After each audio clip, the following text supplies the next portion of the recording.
जिह्वा से भगवान नाम नहीं उच्चरित होता, उसको हमारे यहाँ शास्त्रकारों ने मेढक की जीभ बताया है। अब मस्ती से कीर्तन करते हैं, हम आपकी नहीं करते, हमारे आपके ऊपर निर्भर है। मस्ती से बोले रघुनंदन अवध बिहारी सीताराम सीताराम। रघु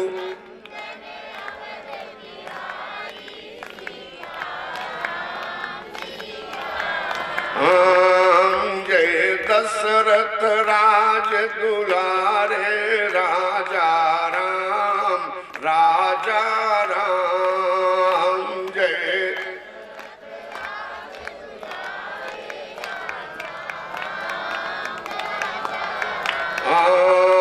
जय दशरथ राज दुलारे राजा राम राजा राम। जय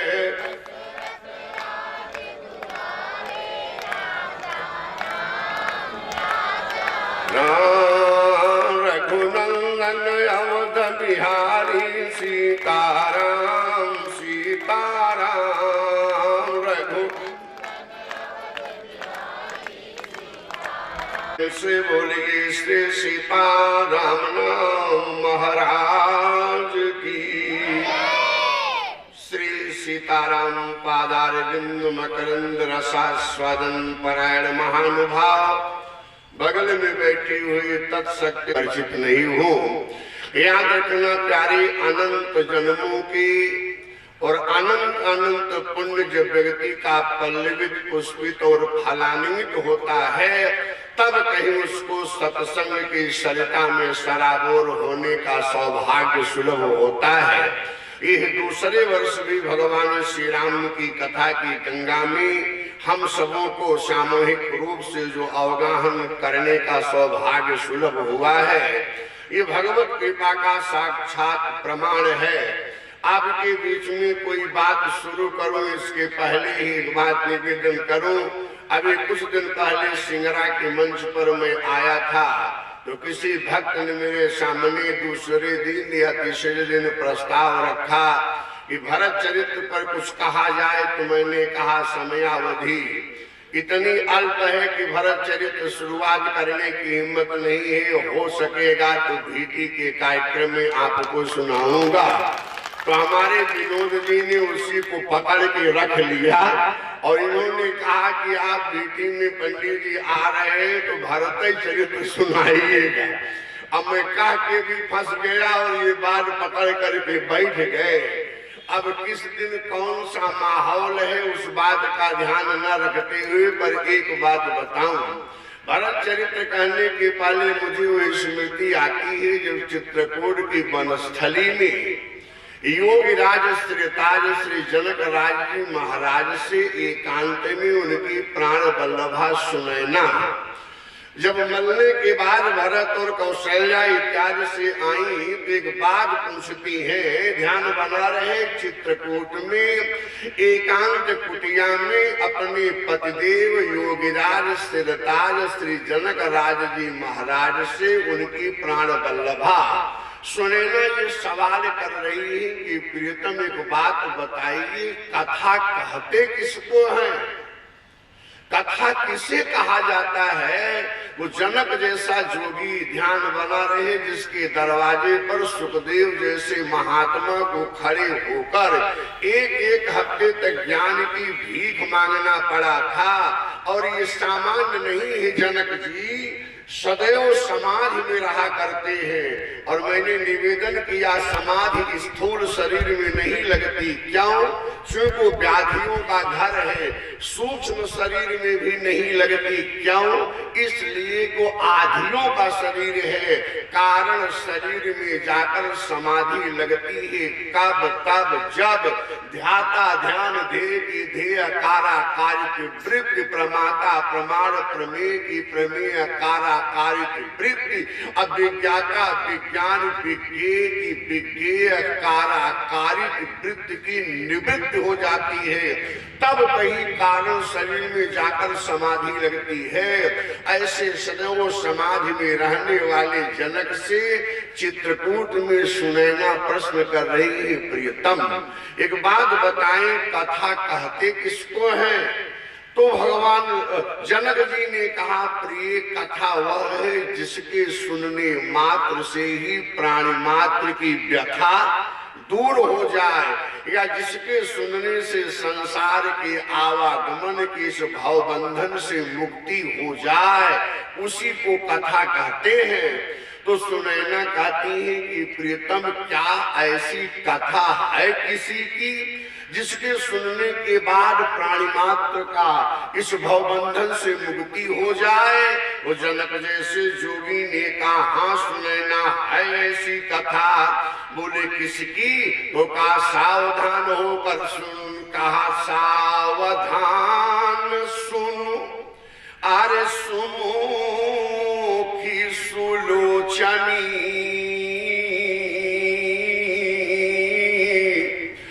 भारत कथा भवबंध विमोचन।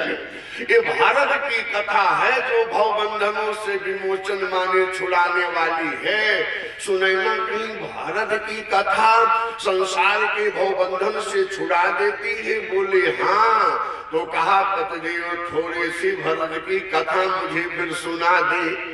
तो जनक जी ने कहा सुनैना, यह तो मैंने बताया कि भरत की कथा भव बंधन से छुड़ाने वाली है, लेकिन तू कहती हमको सुना दे। तो सुन, मैं धर्म नीति का, राजनीति का, ब्रह्म विचार करने में पूर्ण पारंगत पंडित हूँ। धर्म राजनय अब्रह्म विचारू, यहाँ जथा मति मोर प्रचारू। मेरी मति राजनीति में, धर्म नीति में, ब्रह्म नीति में, कहले ब्रह्म विचार करने में समर्थ है, लेकिन जिस भारत की महिमा कहने के लिए तू मुझसे कह रही है, भारत की महिमा की छोड़ दो, भारत के महिमा की परछाई को भी छूने में हमारी बुद्धि समर्थ नहीं है।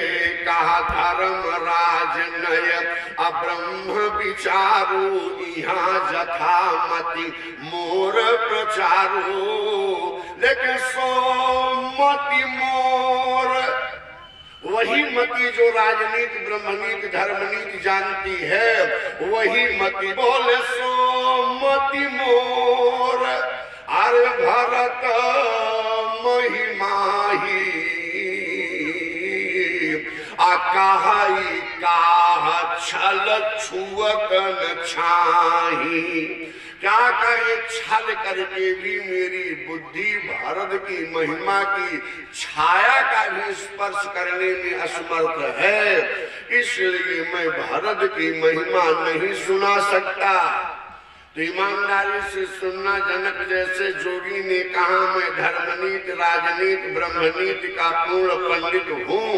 मेरी सूक्ष्म बुद्धि इनमें प्रवेश कर जाती है, लेकिन यह बुद्धि भारत की बात छोड़ो, उनकी महिमा की छाया का भी स्पर्श छल करके भी नहीं छू पाती, इसलिए मैं नहीं कह सकता। वो सुनैना सोचे कि सृष्टि की रचयिता ब्रह्मा है, पालन करता विष्णु है, संहार करता शंकर है।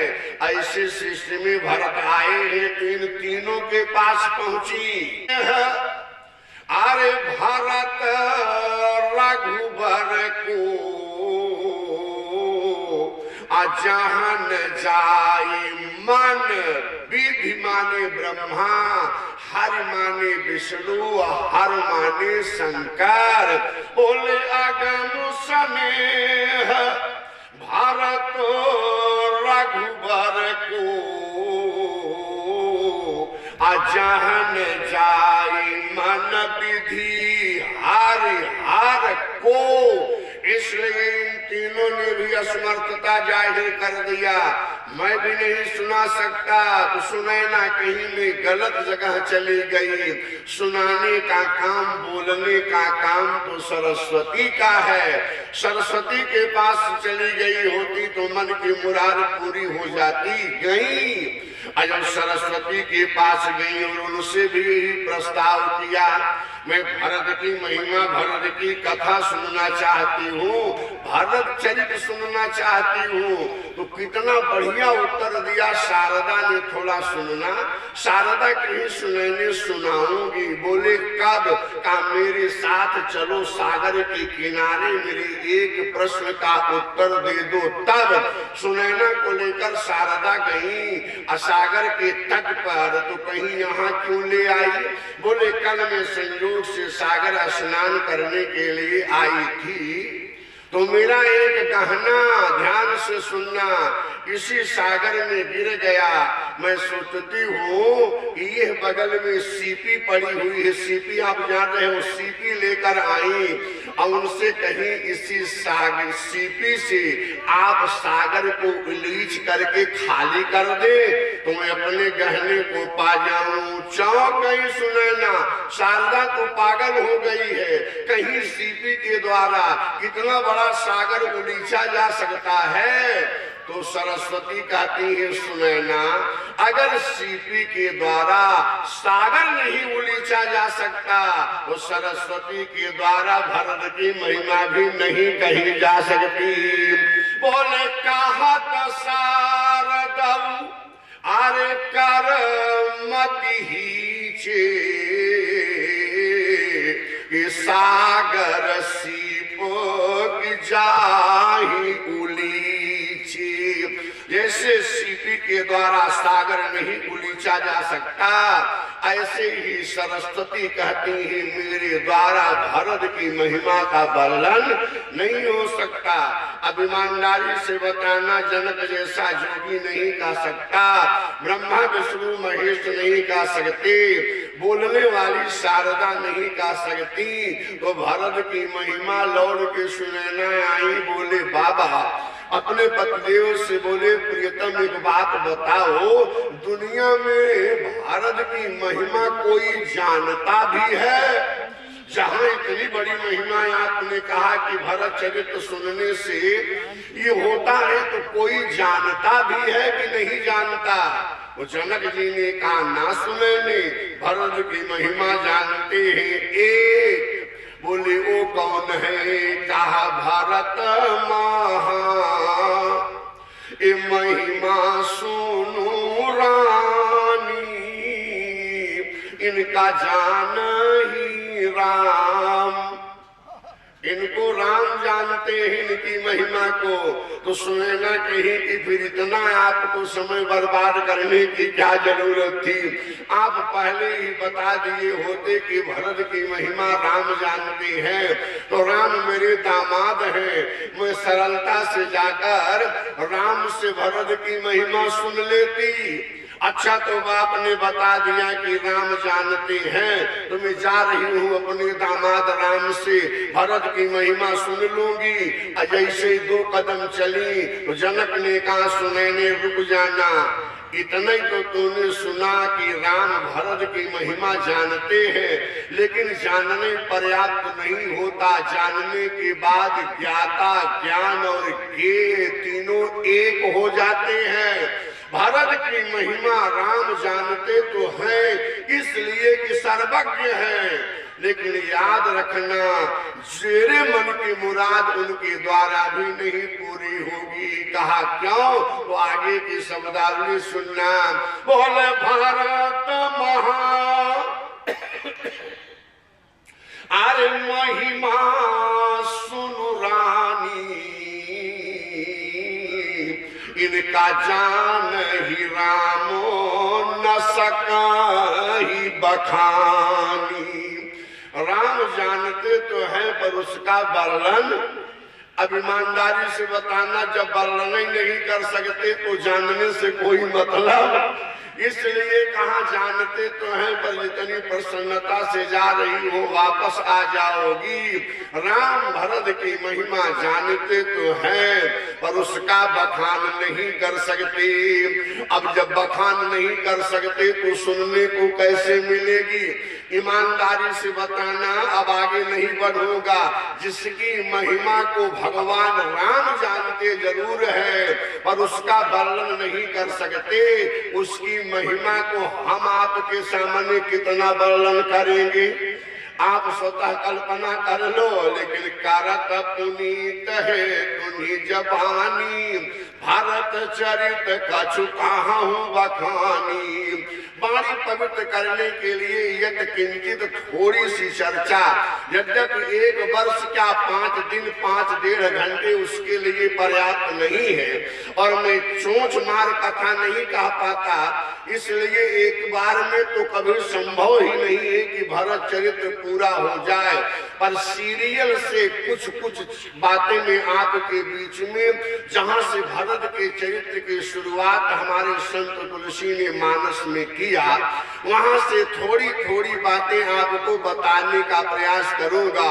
अब 5 दिन में जितना पहुंच जाएगा उतना ही सुन पाइएगा, इसलिए ध्यान से सुनना। सर्वप्रथम आप रामचरितमानस में देखें तो बाबा तुलसी ने बाल कांड में वंदना प्रकरण में बड़ी लंबी वंदना किया।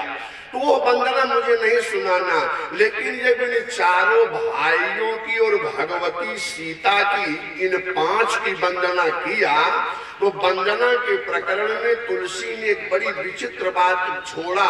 वो क्या है थोड़ा सुनना। पहले 4 भाइयों का सुने। जब वंदना कर रहे हैं तो चारों भाइयों के चरणों की वंदना कर रहे हैं। मैं नीचे से शुरू कर रहा हूँ। पहले शत्रुघ्न का सुनना, फिर लक्ष्मण का, फिर भरत का, फिर राम का, और शब्दों पर ध्यान देना क्योंकि ये विद्या का पावन मंदिर है। अब मैं समझता हूँ यहाँ के श्रोता सामान्य नहीं है, सुधी लोग हैं, शिक्षक वृंद भी हैं, भव्य और बालक लोग भी हैं, पढ़ी लिखी माताएं भी हैं। एक बात ध्यान बना रहेगा और असामान्य अबोध व्यक्ति भी हो कथा के पंडाल में जाकर शांति से बैठ जाए तो उसके अंतःकरण का सारा कलमश दूर हो जाएगा।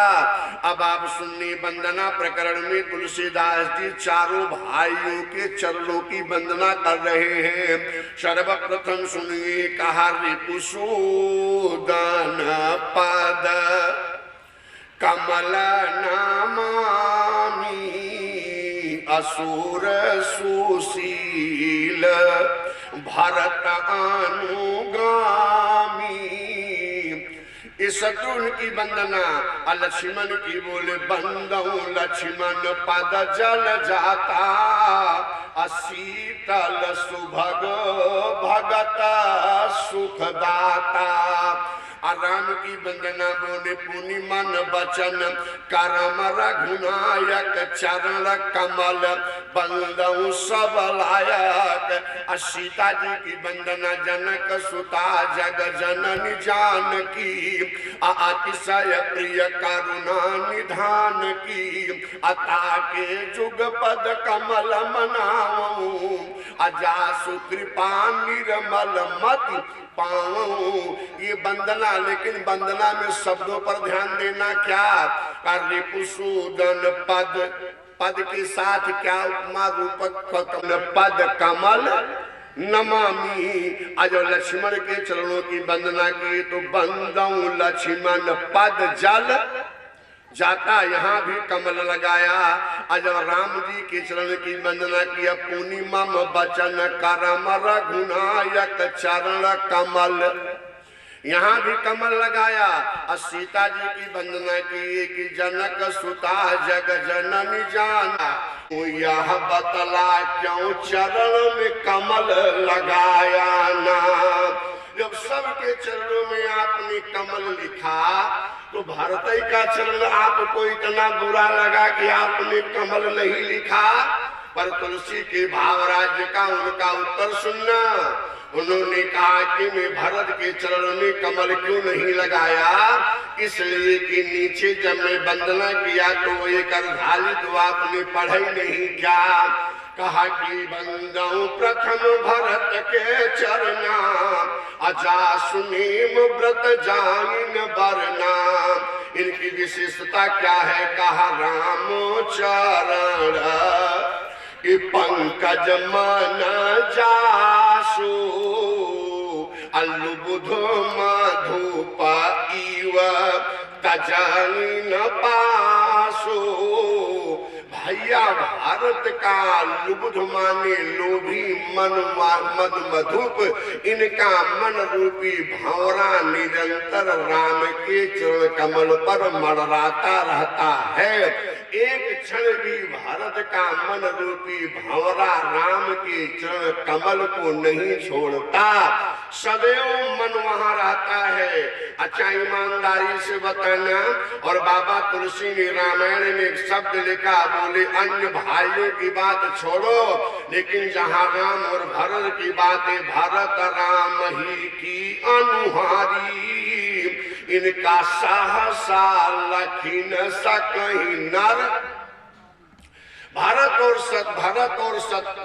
राम और शत्रुघ्न और लक्ष्मण, इन दोनों का अलग अलग जोड़ा था। भारत का रूप रंग ढंग अंग राम जी से इतना मिलता था कि हमारे यहाँ साहित्य ग्रंथों में आया है कि जन्म देने वाली माताएं ही आंगन में पालना में